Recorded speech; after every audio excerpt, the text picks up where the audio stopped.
We'll talk about wisdom. The people have come up to me and said, I want so much to be a wise person. How do you access wisdom? And we'll talk about what wisdom is.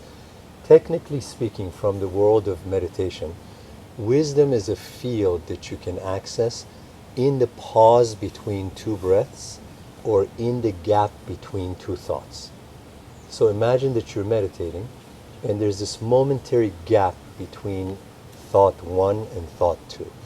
In that gap, there's a silence, and it's called pure consciousness. The silence between two thoughts is a live energy field, and the Vedas call this pure consciousness. And pure consciousness is called the source of thought. In other words, if you ask Picasso, where did the idea of that painting come from? Or you ask Einstein, where did the theory of relativity come from? They'll say no place. That no place is pure consciousness. It's called the source of thought. If you ever want to relax your brain, relax your mind, slip into the gap between two thoughts, or pause the breath. In the pause between two breaths, there's a momentary silence, like in that silence, the brain relaxes and you have access to infinite creativity and wisdom. Wisdom is something that you gain as your life is proceeding anyways, but wisdom is faster gained if you're attaching value to wisdom. So there are people, there are old souls who seek wisdom. If you seek it, it's going to come faster. It's going to come anyways. I mean, when you go from the age of 13 to 33, hopefully you're gaining wisdom through the process of life. But if you seek it, then it'll come faster. I'll tell you what some symptoms of wisdom are. First of all, wisdom is not the same thing as education. I went to an Ivy League school, one of the top in the US, and there were a lot of unwise people there who wanted to blow up the world. They had very high IQ and a master's degree, but education doesn't bring wisdom. Wisdom is the ability to see through the apparent reality and see the deeper reality. Let's say we go to Manhattan, New York City, and you're wise, so you see the investment banker, you see the street person, you see the student at NYU, you see the whole context of New York City, the crack addict. When you put that whole picture together, then you have the deepest take on New York City. But if you wander in as a tourist and just go to Broadway, you're seeing one layer of New York City. A wise person can walk into a city and just cut through multiple layers of what's going on in that city. Or they'll meet a group of friends and be very mindful. A wise person can be with a group of 20 people and they're so present and they're so mindful that they hone in on each one of you. It's like, good morning, good morning, good morning, how are you doing? You know, they hone in on how you're doing.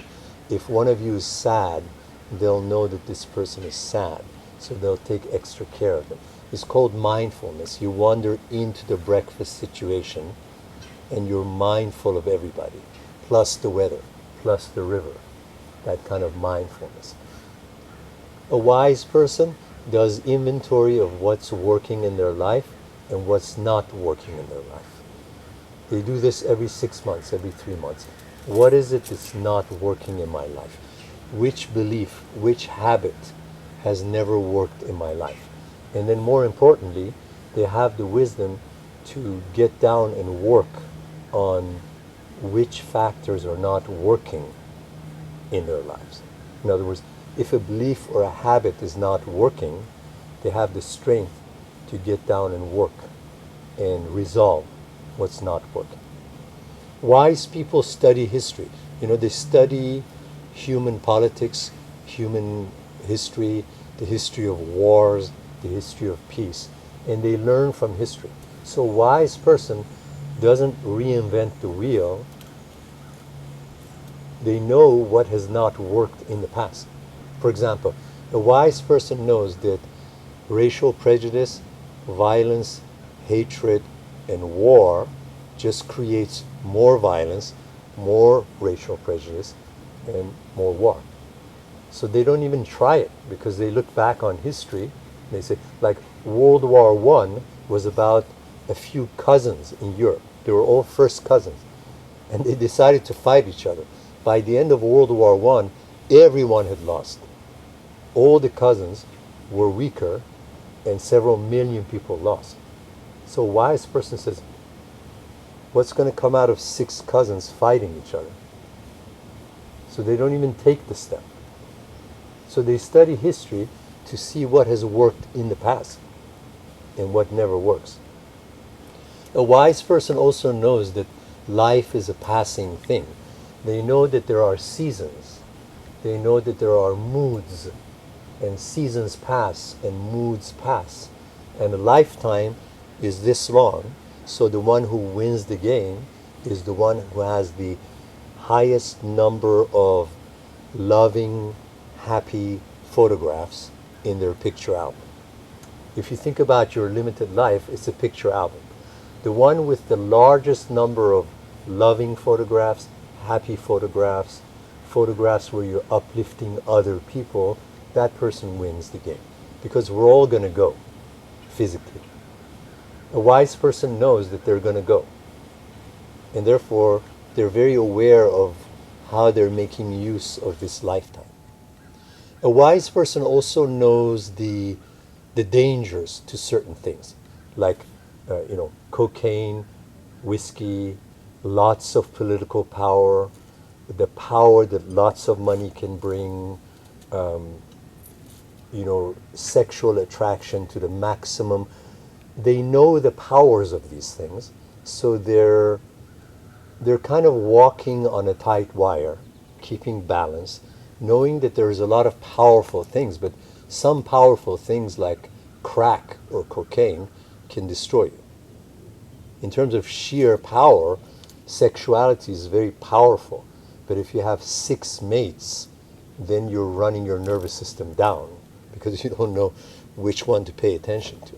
You're depleting your sexual energy. In yoga, they say, love a person, choose that person, and make love to them. If you have 6, you're depleting your prana, your life force. Wisdom is also knowing who really, really loves you. Yesterday we talked about that one person who really loves you. They've been by your side all your life. There's the labor of love, but they don't give up on you. They are celebrating every time you grow and you get to a higher stage. A wise person knows how rare love is, and they look around to see who really cares about them. Once they recognize that, they really prize that person. And I would say the most valuable thing in life is wisdom. Once you have wisdom, you can build health, wealth, community, all of that around it. But without wisdom, you're a person who doesn't know that you don't know. We have 4 types of people. Maybe you've heard this saying before. There's a person who knows that they know. That's a wise person. There's a person who doesn't know that they know. That's very sad for a spiritual teacher because that's somebody with low self-worth.